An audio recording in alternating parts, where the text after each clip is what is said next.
It's 5 o'clock in Pirate Country, and it's time to get pumped up with the P-Man. Hit the door and hit the road.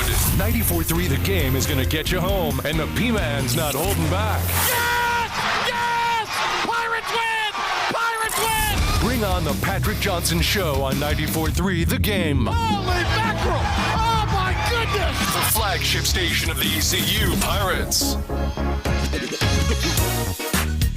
Okay, welcome in, everybody. It is the Patrick Johnson Show here on 94.3 The Game and the IBX Media app. Thanks for being with us here on this Tuesday afternoon.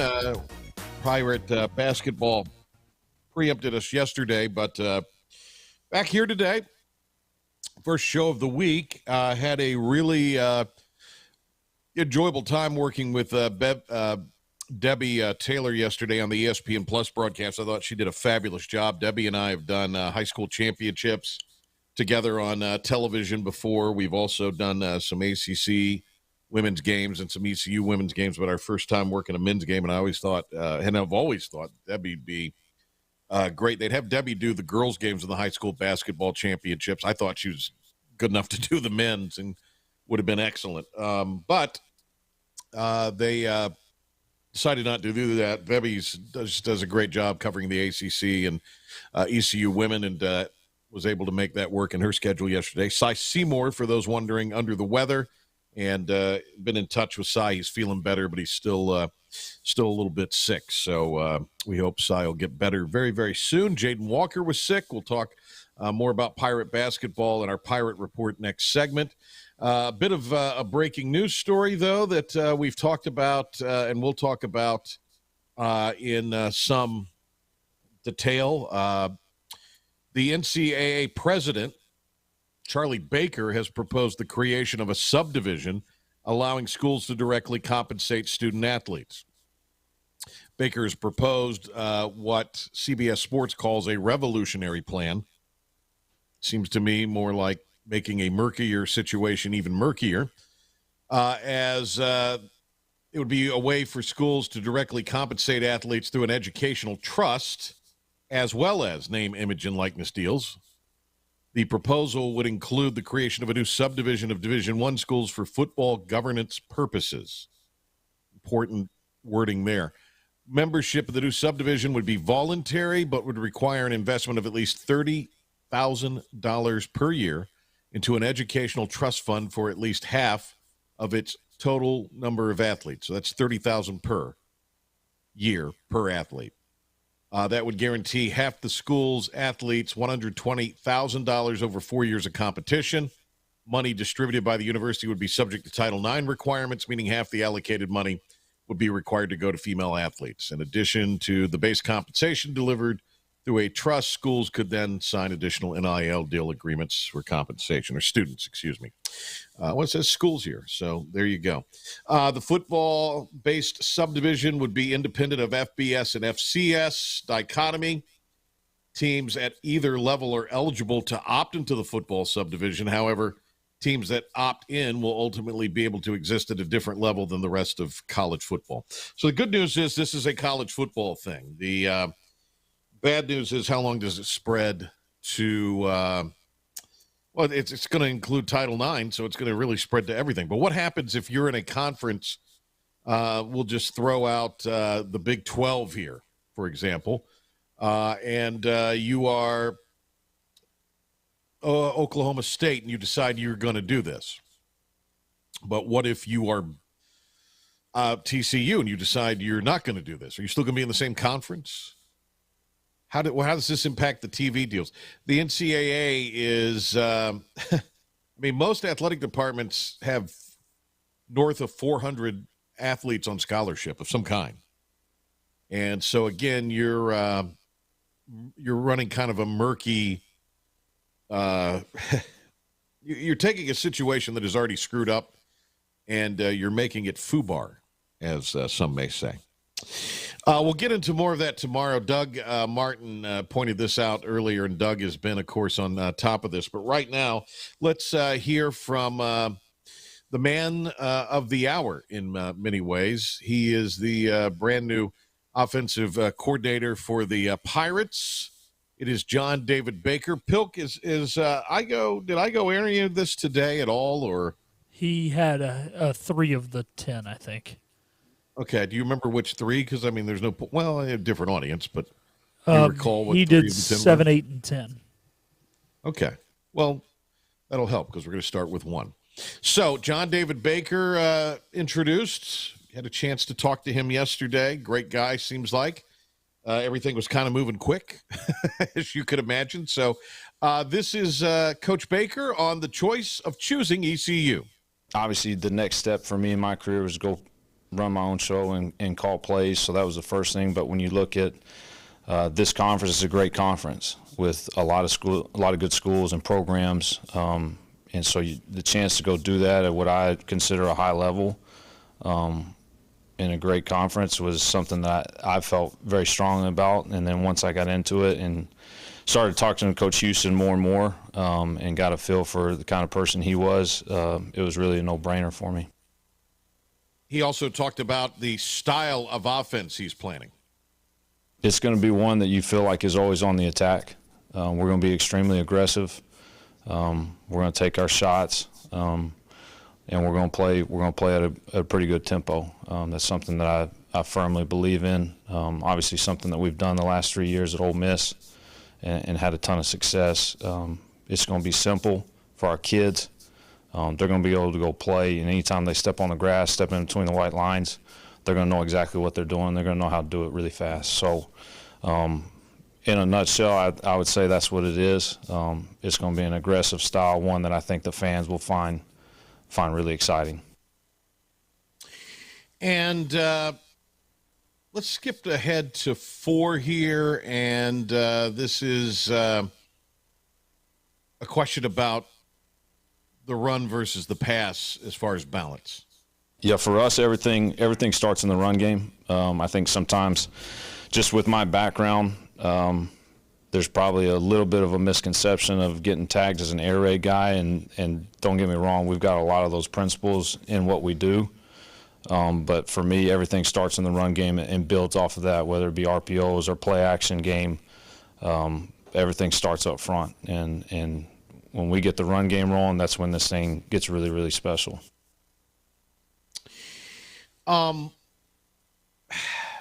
So I think anybody who's thinking that this is going to be a wing it out offense, I don't know if this is reflected in any of the cuts, but I mean, correct me if I'm wrong, Pilk, but didn't he kind of indicate that this was going to be like the old Rich Rod, West Virginia, Arizona style offense where it is a spread run in a sense? I mean, there's passing in that, but it's mainly to spread the defense out and just try to run the football and do so as quickly as possible. Yeah, that is definitely what I took from it. Obviously, regardless of what you're doing, you've got to have a quarterback.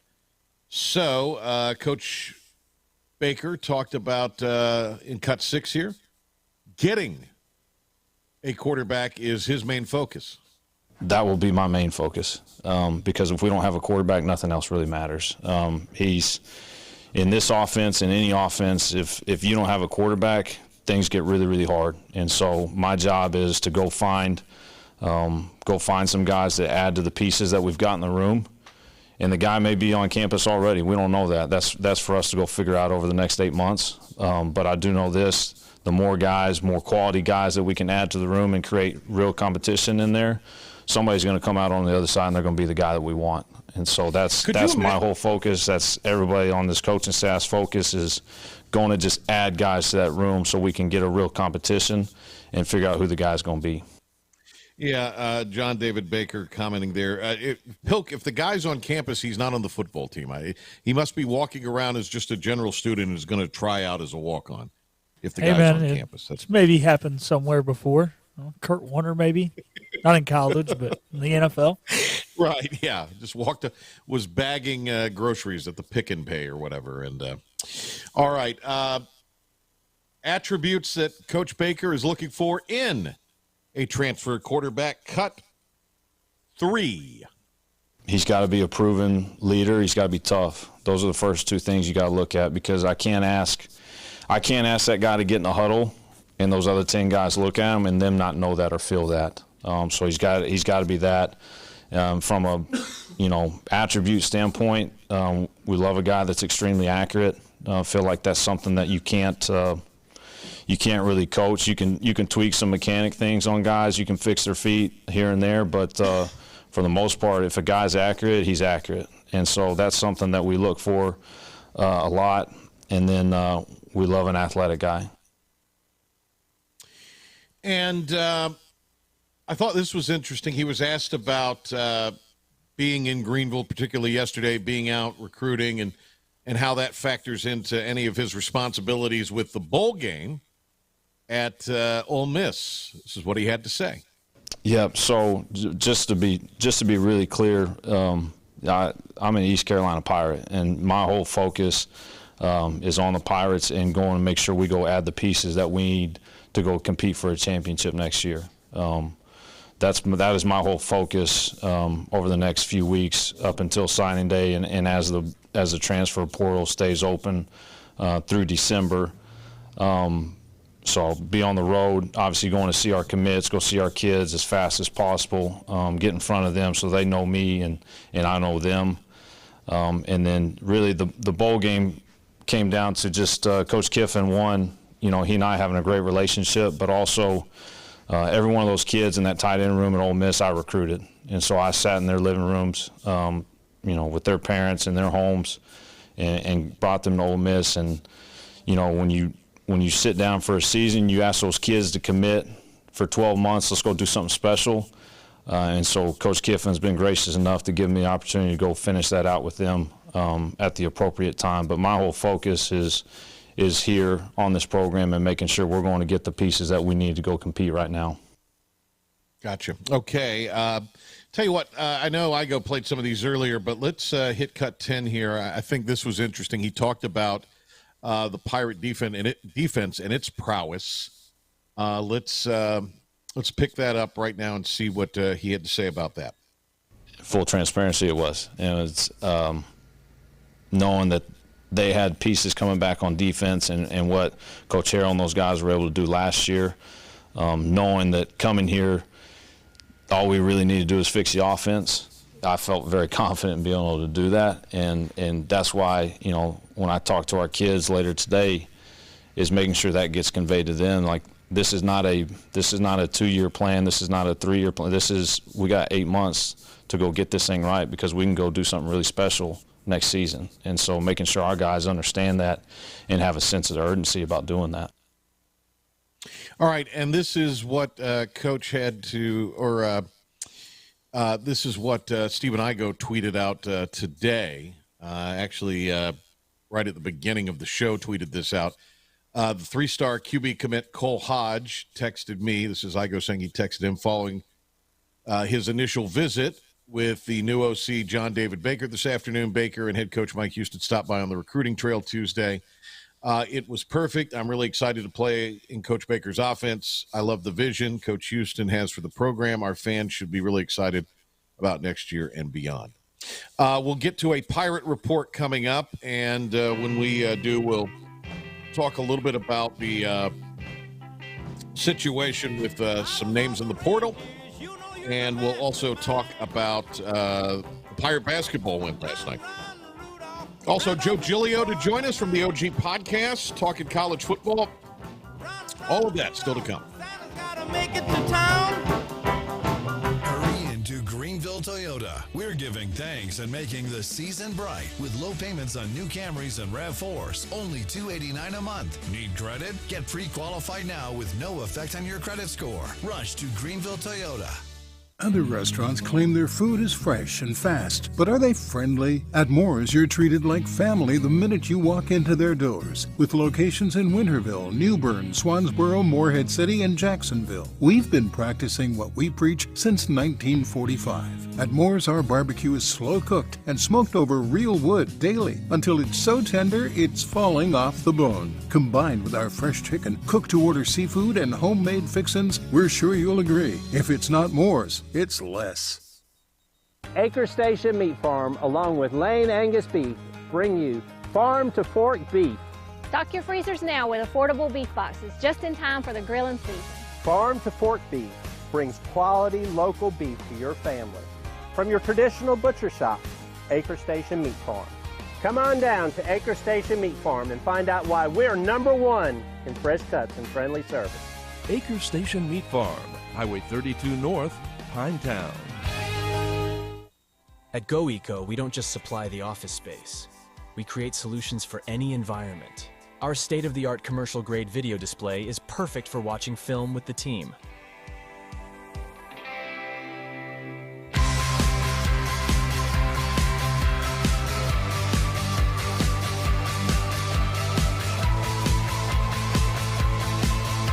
From film study to the field, elevate your game with GoEco.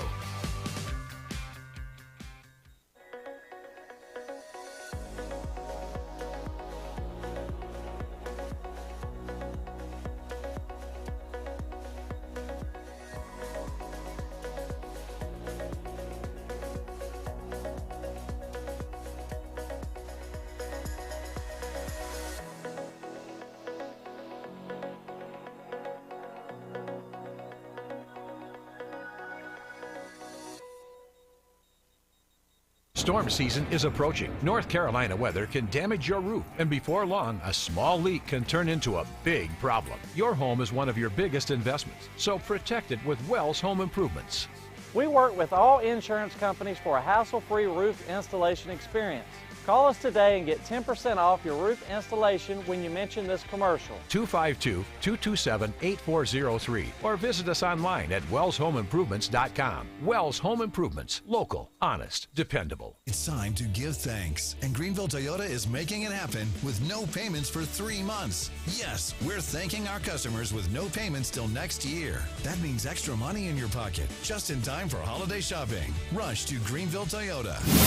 And now, Patrick Johnson with today's Pirate Report on the flagship station of the ECU Pirates, 94.3 The Game. Okay, welcome in as we run through this. And the big news today, the real first surprise of the college football offseason as far as East Carolina goes, is been starting linebacker Trey Jackson has entered the transfer portal. This is from I Go and Hoist the Colors. ECU fourth-year linebacker Taylor Jackson has entered the transfer portal. He's elected to enter the portal for his final year of eligibility. Jackson was the team's starting Mike linebacker for every game this past season, marking the first year as a full-time starter. He made 51 tackles, a forced fumble, and 1 tackle for loss. 668 snaps, led all ECU linebackers this past season on defense. He recorded a 66.5 Pro Football Focus defensive grade. Jackson graded out above average against the run and as a plus tackler. All right, so while the Pirates and other places have had several entries the last few days into the portal, that one is probably Pilkington, I have to say, kind of the big one. What would you say? I would say for sure this is the only guy that's entered so far that was a starter in every game. It's the one of the few upperclassmen, obviously Tegan Wilk, but that was announced a couple weeks ago. That one maybe was a little more surprising, but definitely Taylor had improved his role through all 4 years here and really been a star. So wish him the best wherever he goes. Yep. Yeah, let's get into some of the basketball from yesterday. They played that 4 o'clock game, and I said it this morning. I'll say it again. I hope they never play another men's game in the middle of the afternoon on a non-holiday time period or week. The students were awesome. If it was the last day of classes, if you had that game played a little bit later, you probably would have gotten more students out. You certainly would have got a bigger crowd out. And I don't know if you significantly improved the numbers for the women's game by playing it after the men's game. If that gets me in some hot water, that gets me in some hot water. But I think that to take a basketball program that is trying to become a postseason contender and stick them on in the afternoon, to me, makes no sense. I mean, if it were the Monday before Christmas, the Monday after, if Christmas were like on a Friday or Saturday and you played it, I mean, I could see that, but it just doesn't, the whole thing doesn't compute for me. Big day for Ezra Azar. If Ezra Azar plays that aggressively, and I realize the level of competition, but if he plays that aggressively, Pirates will be a tough team. Now, they got to get everybody healthy and get them back, but Ezra had a lot of energy and a lot of bounce, and I thought that was good yesterday, 18 and 10. Brandon Johnson got a double-double of 15 and 10, so back-to-back double-doubles for him. R.J. Felton got 13. I thought Bobby Pettiford played really, really well. He had 4 assists and tried to force the issue, and he gets his offense like he did against UNCW if it's needed, but he's a true point guard first. Not a lot of bench productivity as far as points go, but, I think the thing there is can you guard at a little higher level like they did at times in the second half? Let's hear what Coach Swartz had to say, especially with the first half struggles. Kind of a sleepy start for the Pirates in the first half against the Hawks of Maryland Eastern Shore. The problem was it wasn't our defensive execution, is we weren't rebounding. And we knew that team, they were sending 5 to the glass, and that's what they are really good at, is offensive rebounding. And you know what? Like I told our guys in the locker room, offensive rebounding, you have a scheme. Are you sending 2? Are you sending 3? Are you sending 4? Whatever it may be. Some teams send 1. Defensive rebounding is always 5 guys. It doesn't matter. It doesn't matter if the other team sends 1 or sends 5. And we were not rebounding the ball physically in the first half. Continuing shot goes up, take a step towards the rim, ball goes over your head.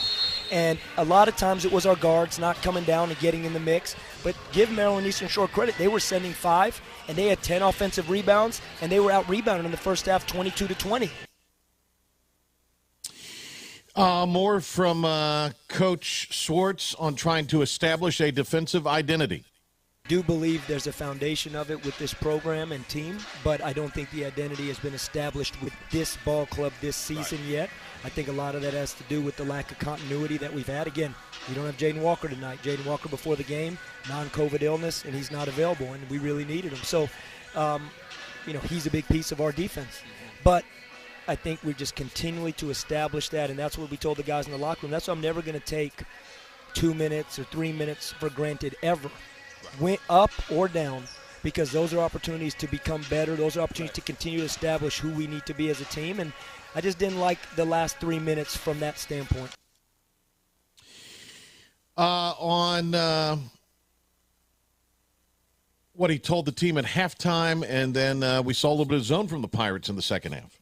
Well, we did want to. We were going to go back inside on the first play, and they come out and they get in a zone, and our guys, we practice, say that we see zone, we know what to go to, and we went right to it, and Brandon makes a good shot in the middle of the zone, and, I mean, no different than when we went zone. I thought they did a nice job, and they ended up getting a 3 late in the shot clock, so I think we just went to it, but you had to expect, with their player in foul trouble, that they might try and do something different, and, so we talked about it.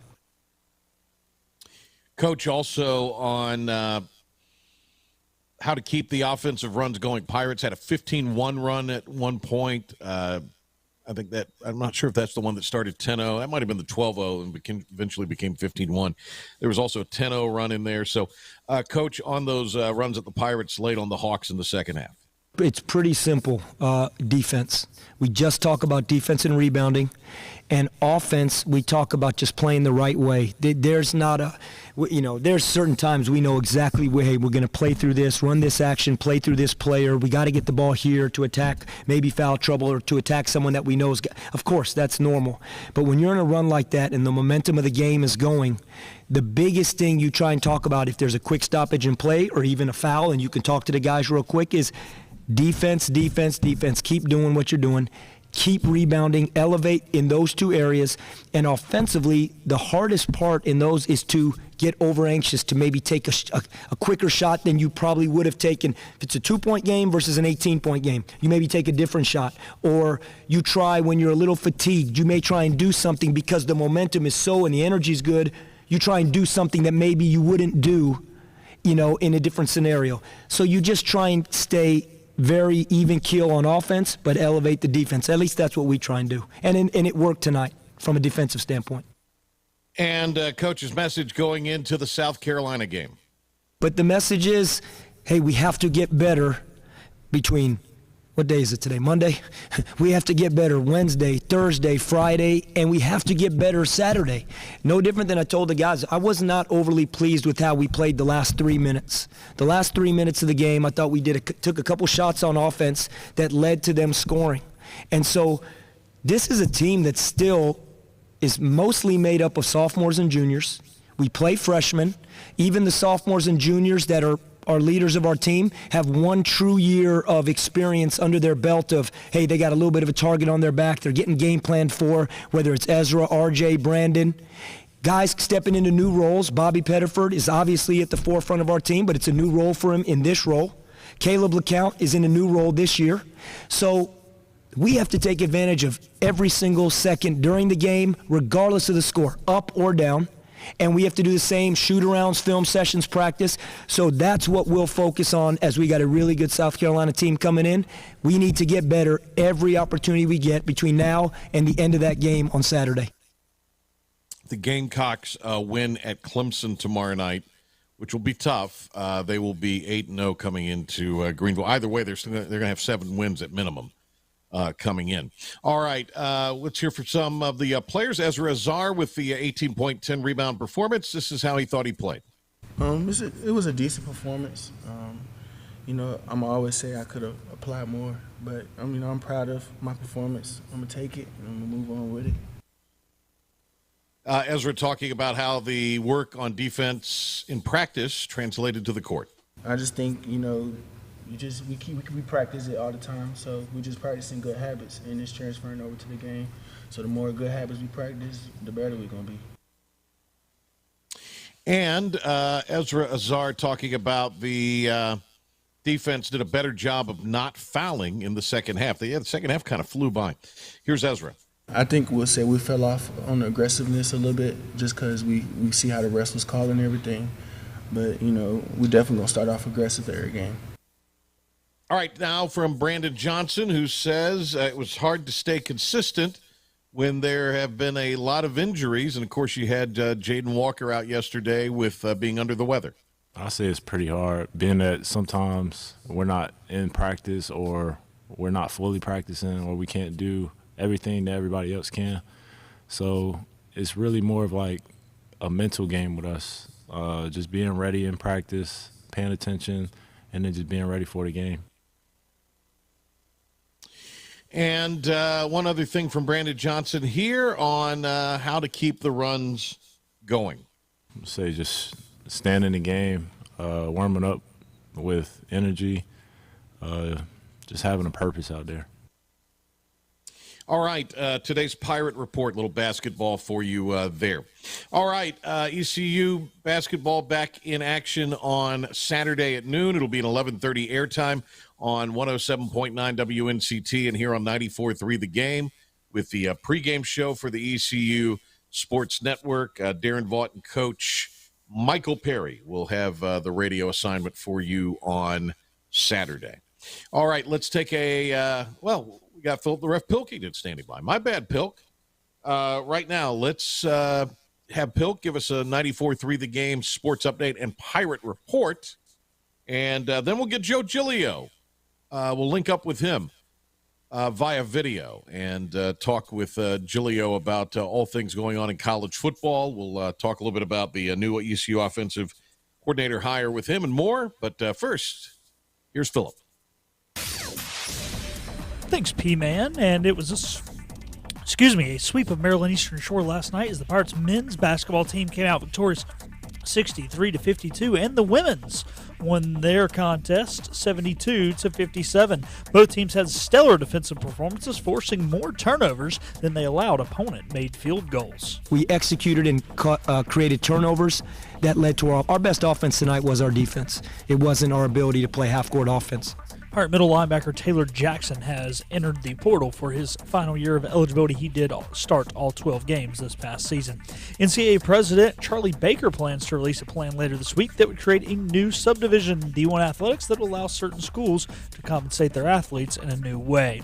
Last night, Jaguars quarterback Trevor Lawrence went down. It turns out it is just a high ankle sprain. However, Coach Doug Peterson will not put a timetable on the injury.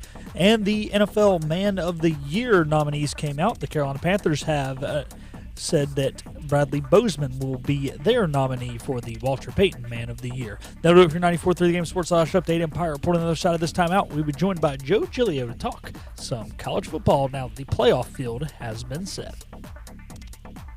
Air Service is back at Pitt Greenville Airport, offering safe, clean facilities and flights from American Airlines. That means the short commute, quicker lines, and better prices that get you where you're going fast and easy. See it for yourself. There's great things inside at Pitt Greenville Airport. The best burgers around. Everyone loves a thick, juicy, and fresh burger. Tiebreakers in Greenville, plus the all-new Tiebreakers in Winterville. Do real burgers better than anybody. So don't just go to any burger-themed restaurant chain. It's time to break the chain and eat local. Tiebreakers, real burgers at its best. Everybody loves burgers. Living easy is the sound of children laughing as you make memories with neighbors and friends. It's the sound of nothing at all. It's the smell of the salt air. Hear the waters against the marsh grass. See the beauty of our coast. Bow Coast, located in Beaufort, North Carolina. Southern living's best small town. Hey, grab me one too.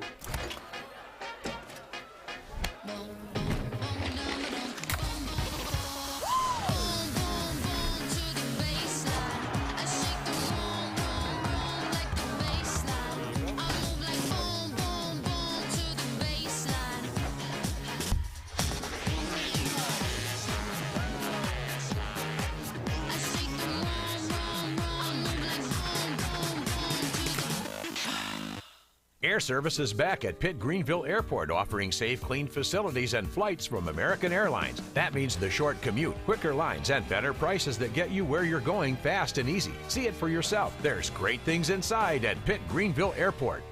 R&D Brewing is proud to partner with the ECU Pirates, and now you can enjoy Pirates Brew, the official craft beer of ECU Athletics. Pirates Brew is a carefully curated light beer that embodies the spirit of ECU, a refreshing and easy drinking light beer. Pirates Brew by R&D Brewing is available now at grocery stores, local retailers, and at ECU athletic events. Head over to your favorite store and enjoy a nice Pirates Brew today, or else you'll walk the plank. Hand me another Pirates Brew. Arr.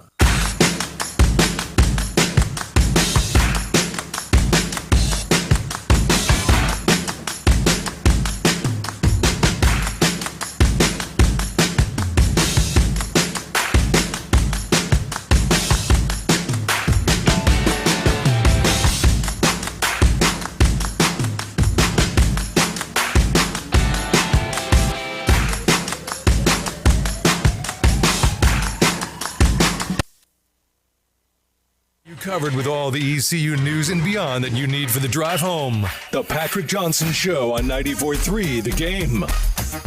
It is always a treat when Joe Giglio is with us, and he joins us here from the OG Podcast. Wherever you download your favorite podcast, you can get the goodness that Joe Giglio and Joe Ovius churn out on the world of sports in North Carolina and beyond. Joe, great to talk to you again. And, hey, the basketball season is here. We've got all this controversy in the football space, so there's plenty to talk about. But the biggest thing I'm concerned about is how are you? How is your son at ECU, and how is your wife doing? Because your wife's been such a courageous fighter of cancer, great woman. Yeah. And let's get that personal update on Joe Giglio, because I prefer to do that at the moment before we leap in on all the really silliness. What's going on? Yeah. Jessica's well. Thank you for asking. Yes. 5 years. So that's an important milestone. So she's doing well. I'll knock on something over here. Yeah, and knocking on wood for you. She's ready for her baby to come home from ECU for sure. And James is doing well in his freshman year, and he's in Does he like it? Enjoying like it? Yes. Yeah. Okay, having a lot of fun. He was excited by the Kennesaw State win in hoops. Obviously, a little bit disappointed by football his first year, but he's looking forward to. He enjoyed the Kennesaw State win. He saw it on the ESPN countdown and your call. I was like, "That's my guy." And then baseball. He's really looking forward to baseball too. Yeah. So. I think a lot of people are. Hey, let me ask you. Let's start with football and ECU football. So we're going to talk football here. But they get a new offensive coordinator in John David Baker. It is that kind of Rich Rod deal that you're spreading them out, you're running fast type of thing. But it's also, I think, you have to incorporate a lot of what Lane Kiffin has incorporated at Ole Miss, in that you're disguising a lot of things. You're running a lot of misdirection. There's a lot of motion packages. The formations are funky. That, to me, would seem like the blueprint than anything Lincoln Riley ever done or ever did in Greenville. To me, in this, where East Carolina is now, that's the blueprint to be able to move the football and possibly score some points. And I know when you're trying to run with pace now, defenses are a little better prepared for that than they were when that came on the scene a handful of years ago. So give me your thoughts on this whole sitch. Yeah, obviously a disappointing year for Mike Houston, who I still think is a really good coach. And, to not have any kind of success early, which I think kind of hurt him. It was a tough start to the year. Michigan, Marshall, App State, those 3 games right in a row. It all comes down to, in my opinion, to having the right quarterback. And they have to take some of the blame for Garcia's inability to develop behind Holton Nailers. Like, that was their plan, was to have him and have him be ready and have him be an effective player. I remember from the opening press conference, though, before the Michigan game, when they had closed up camp, that he had mentioned something, a crazy number, maybe even 50-something new players were on the roster this year. True, Patrick. Yeah. And I thought, that's a problem in my head. Now, how many of those do you retain? How many? Not in a bad way, that's for a program like ECU or NC State or App State or anybody that's not named Georgia and Alabama or Ohio State, you got to be able to develop players and retain players. And when you add 50-something to the mix, it's hard. And then when you have the start of their season that they had, it's hard. And then when you don't have a quarterback, it's really hard. So I think no matter who's calling the plays, they have to fix the quarterback position. And obviously, I'm assuming they will use the portal to do that. And we'll see how that goes. But like I said, I believe in Mike Houston. I think he's a good football coach. And I want to believe that what he does will work, because what he's done is like the oldest method there is in all of coaching in finding and developing players and getting them to play hard for him.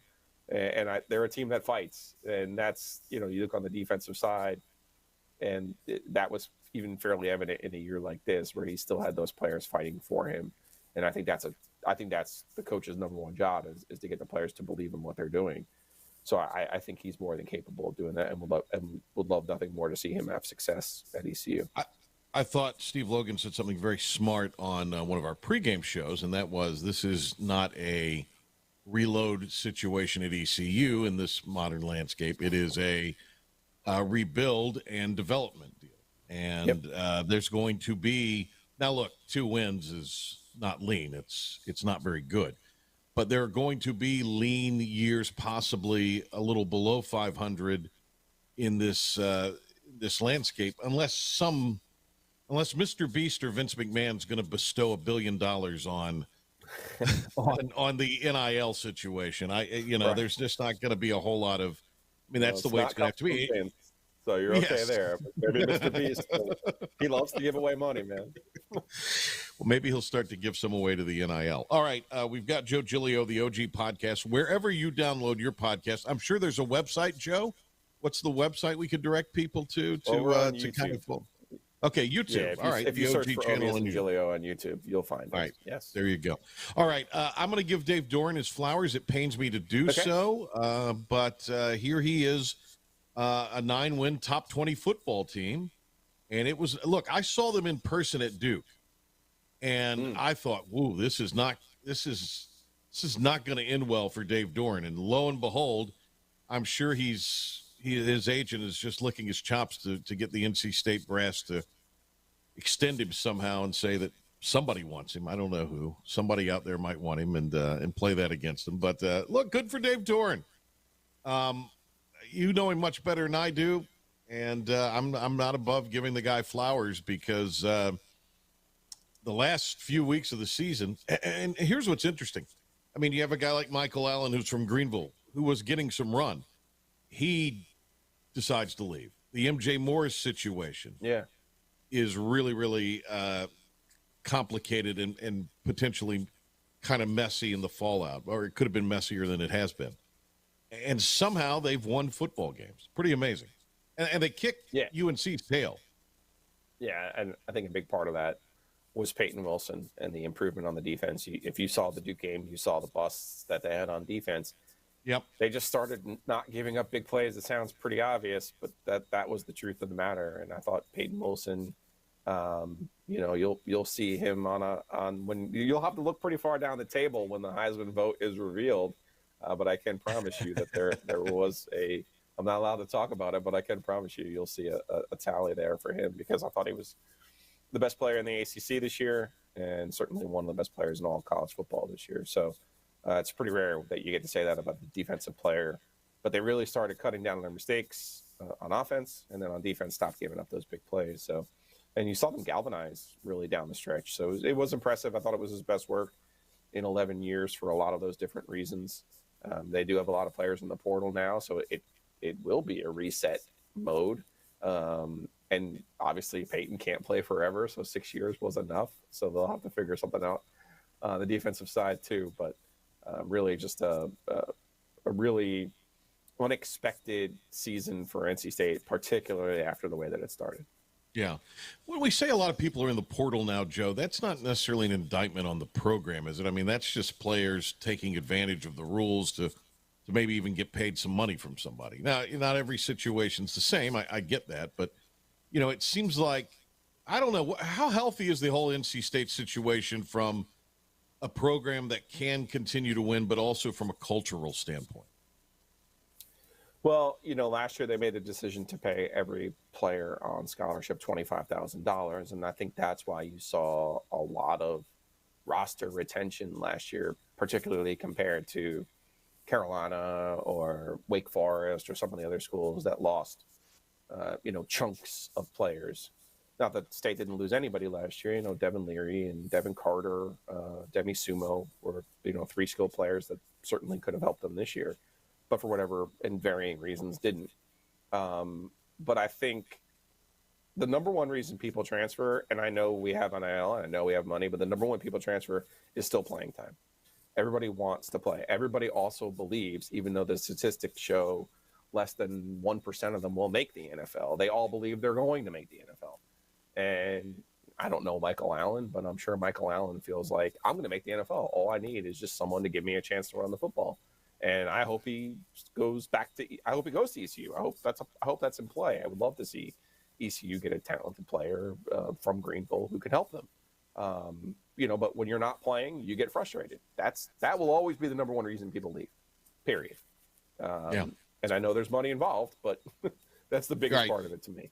So we'll see how it all works out for NC State. I think a lot of the guys who are in the portal right now didn't play. Straight up. And, I don't blame them. I would want to play too. Yeah. Joe Giglio, OG Podcast. The reason I'm so chomping at the bit to talk, just got word of this. NCAA President Charlie Baker is planning to introduce this week a proposal to create a new subdivision within Division I that grants certain schools more autonomy around policymaking and permits them to compensate athletes in a new and profound way. It sounds like that this separation of the Big Ten and SEC from everybody else might be getting underway. Yeah, and I hope it's for football. The ACC adding schools in California and Texas doesn't sit right with me. I don't think that's fair to the sports that are not football, or even, I don't even really think it's fair to men's basketball, to be perfectly honest with you. So hopefully they will maybe find some light on that. I think it's a good step. I believe that these schools and conferences should be compensating the athletes from their money, not from NIL money. I think NIL is just a tax on fans. So hopefully the NCAA will embrace that. I somehow doubt that they will, Right. Because Right. they're backwards and they don't believe in progress, and they believe in, the tooth fairy. And I won't say Santa because I believe in Santa, and it's the right time of the year to Santa. I don't want to be on the naughty list. But I think you get my point. Yeah. Joe Giglio's with us here. Let's resume our conversation about North Carolina football in state teams. And let's go to North Carolina, where it appears that that Bubba Cunningham wants, according to Art Chansky, might want Mac Brown to sail off into the sunset. So is this, can you, and there's some, talk, their chancellor's kind of being pushed out reportedly. Yeah. Considering a job elsewhere. Bubba's maybe getting some overtures from people. I think Mac Brown wants to be the AD there. That's just my opinion. So maybe this has something to do with it. Do you believe, Joe, that changes are afoot in Chapel Hill in a major way?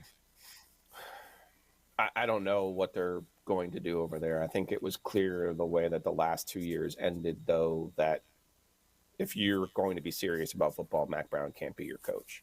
That they had a talented roster. Talent was not the issue. When you had the record that they did for the first 9 games last year, for the first 7 games this year, when you collapse, it's on the coach. And I don't care if he's the CEO. I don't care if he's not calling plays. He's in charge of the program. And what they did in Raleigh on the last Saturday of the season, that's a fireable offense. Now, he obviously has more cachet than just to be shown to the street. But I think if Bubba Cunningham probably had his own way, because remember, he doesn't call the shots. At Carolina, the people who have the money call the shots. They got a lot of money, so you got to listen to them. I would suggest if you really want to be serious about football, you need a new football coach. But that's me applying perhaps an NC State standard to Carolina, that certainly they care more about men's basketball and the success of that program than they do about football. They might just be happy that Mac has reinvigorated interest in the program and helped sell tickets and gotten people interested in football. But if ECU did what Carolina did in that game, it did not show up in Raleigh. Mm-hmm. Patrick, what would happen to that ECU football coach? Straight up.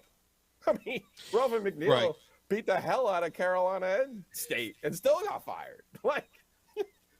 Right. It's a different deal over there, man. It's a different deal over there. It's Joe Giglio of the OG podcast. All right, what's Duke going to do? Yeah. Nina King made a great hire in Mike Elko, and sometimes you catch lightning in a bottle. What she's done also, you don't want to give her credit for John Shire, that's fine, but she's still the AD. And at some point, I would assume she had to sign off on that as well. I like John Shire. I like Mike Elko, and I thought she's 2 for 2 home runs. And now is a chance to make another hire. It will be easier than it was after Coach Cutcliffe, but it's going to be hard to catch lightning in a bottle twice. I'll say that. Mm-hmm. I think Mike Elko is a special coach. And while his work is cut out for him at Texas A&M, if anybody can win there, I do believe it's him. So we'll see what ends up happening there. I think it's just hard if you're Duke. I would prefer, I think some of their fans have said, I'd rather not go for another young coach and have to do this again in 2 years. And I think that's the wrong attitude. You go get another young coach, and if you got to do it again in 2 years, that's awesome. That's a good thing. Well, think about it. You're winning on a certain level. Yeah, think about it. In the triangle, we've had 2 people in the last 40 years get a better job. One was Mac Brown to go to Texas, and now the other, it's been 3, right? Steve Spurrier left Duke to go to Florida. Mac Brown left Carolina to go to Texas, and Mike Elko left to go to Texas A&M. think about how many other bad coaches and mediocre and average coaches there have been in the interim, and how much that ground that really covers. So you'd rather have a Mike Elko and do it again in 2 years than, bring in Jason, the guy from the Cowboys. I can see his face, but Jason Garrett, yeah. You don't want that. But he and Romo are Duke basketball fans, so that's got to Right. count for something. Yeah, exactly. Right. So with Florida State being left, I saw Florida State at Clemson this year and was impressed as hell by their defense. Travis was awesome on a final drive that kind of led to the Noles ultimately winning, but their defense was impressive. Now they're down to their third-string quarterback. I mean, we're not breaking any new ground here, but does this add the fuel that Florida State is really going to press the accelerator to get out of the ACC? This whole situation feels like a self-fulfilling prophecy to me. They began the year complaining about their station in the ACC. They began the year complaining about the ACC itself. Then they enter and basically saying, if we can't get any more money, we'll never be able to compete with the SEC and the Big Ten. Well, then they went out on the field. They won the 13 games that were in front of them in spite of their financial constraints, and yet still in my opinion, talk themselves into this situation. Same with the ACC. Like, you added Stanford and Cal because you're anticipating Florida State and Clemson leaving. Well, why are you doing that? Why aren't you making more of an effort to keep those teams who voted against adding Stanford and Cal, by the way? So the whole thing is a self-fulfilling prophecy to me. I wish Jordan Travis obviously had not gotten hurt. I do believe he's their quarterback. Florida State's in, and I would assume Texas would be out because of the fetish the committee has with Alabama and Ohio State. So, Right. But that's another conversation for another day. I believe the SEC is the one that let Florida State down. Georgia had won nearly 30 games in a row and hadn't lost a game in 3 years. If they beat Alabama, Florida State's in. LSU was picked in the preseason to win the SEC West. If Brian Kelly and his family had taken care of business, then that win by Florida State would have counted for something. Obviously, it didn't. And then Florida, their rival who they play every year, is stuck in this 5-6 win rut in spite of being Florida. You can't have any more advantages in college football than being the University of Florida. So you got to be doing something wrong not to win 9, 10, 11, 12 games a year at Florida. You got to really be a lot of football malpractice going on to go 5-7 at Florida, Pete. You know this. Who was your forward, Giglio? I would have done the same thing the committee did here. Yeah. Oh, okay. and I think this would have been a great year for 12. Because honestly, I think Oregon's really good too. Yeah. And I'm not one of those like, hey, who's going to win this thing? Let's base it off who I think is going to win the thing. But we were looking at this last week going, I think Texas and Oregon are two of the best teams in the country who could legitimately win it and not be in it. So it's one of those. We've had 10 years of data. This is the one exception in 10 years. So. Does 12? I mean, because the semifinals have been kind of lousy. At least one of them has every year. It seems like. No, So is 12 too many? No. Okay. And they'll end up going to more. I mean, it's just the way it'll go. They'll start. Yeah. I would have liked. I would have liked if we could go back to 2013. I would have liked a 6-team situation because 6 feels like you could have done all of the auto stuff, and I believe in rewarding the top two seeds with a bye, an actual bye. I would have liked something like that, but I get why they went to 12 in the way that they did, and we'll see how that kind of changes and how it grows. And there's going to be years like last year, where, like, Georgia would have beaten everybody. Like, so what are we doing? You could put 100 teams in there. Georgia's still going to come out. Georgia would have still, yeah. But this year, legitimately, if we had a 12-team playoff, there were probably 5 teams that could have won it, which is a lot. Right. Who's your ultimate winner in that? I mean, who out of the semis, who wins, and then who wins the Natty? I thought ECU played the national champion in week 1. I said it then. I say it now. I think they're the best team up front, both sides of the ball. I know their quarterback they're impugning some of the passing stats, but he's a pro. He's a pro. And honestly, It wouldn't surprise me if he ends up being the best pro in this class. Like, I think he's a really good player. And I just think for whatever reason, probably out of we don't need to, they haven't showcased him. But you remember, actually, his best game might be the ECU game. It might be the ECU game, yeah. He made some throws in that game that's where I was like, holy smokes, this guy can get it done. Obviously not the biggest dude in the history of the world, but I really think he'll be the difference in this. Vegas has Michigan favored over Alabama, even knowing everybody and their mother is going to bet on Alabama. That's your first sign that Michigan's a good team. And then on the other side, I think it'll be a good game.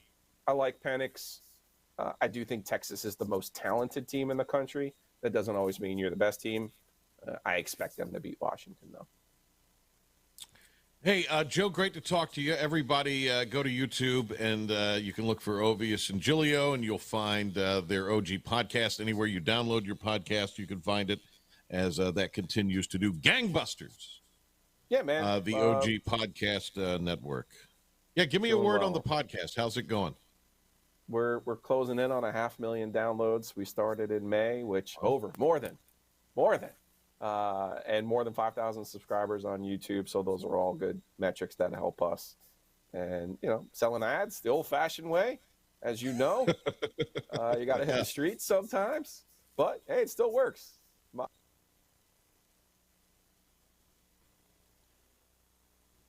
Thanks to Joe Giglio. Check him out on the OG podcast, their YouTube page, and wherever you download your favorite podcast. Doug Martin will be with us tomorrow, so we hope you'll join us then in the morning. We'll see you on Talk of the Town, and then back here for the PJ Show at 5 o'clock on Wednesday. Thanks to Philip the Ref Pilkington. Have a great night.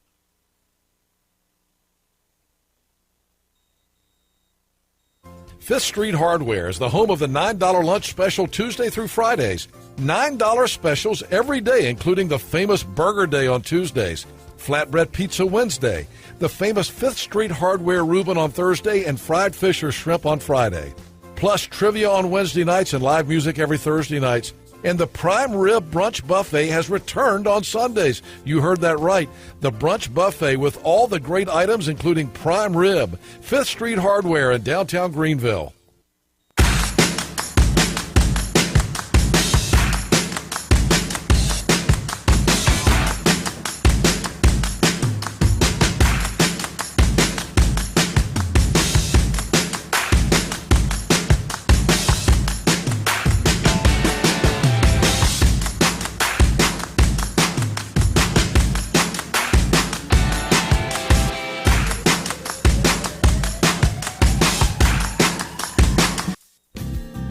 Tax credits are back. Get a 30% tax credit, up to $2,000 off your new Mitsubishi electric heat pump install. Let Comfort Master help you take advantage of the tax credits with a qualifying Mitsubishi electric ducted heat pump or non-ducted Mitsubishi electric mini splits. Mitsubishi electric mini splits are ideal for bonus rooms, garages, or sunrooms. If you need a new HVAC unit, call Comfort Master today. Call Comfort Master.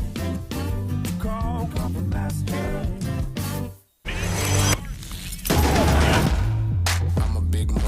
You can't name a lot of things that I didn't do. It's like a paper, like a book, not a Kindle. You outdated, I'm the one they getting into, and I won't break a sweat. Let's get it, let's get it, let's get it, let's get it, let's get it, let's get it, let's get it, let's get it. Child, please, I don't need a towel, please. Are you game day ready? Anson Belt, the official belt of ECU Athletics. Are you ready for a digital hair color revolution? The Color Master Factory by Chi and LG. A masterpiece of innovation, unlimited color formulations, limitless possibilities. Long-lasting color. Chi.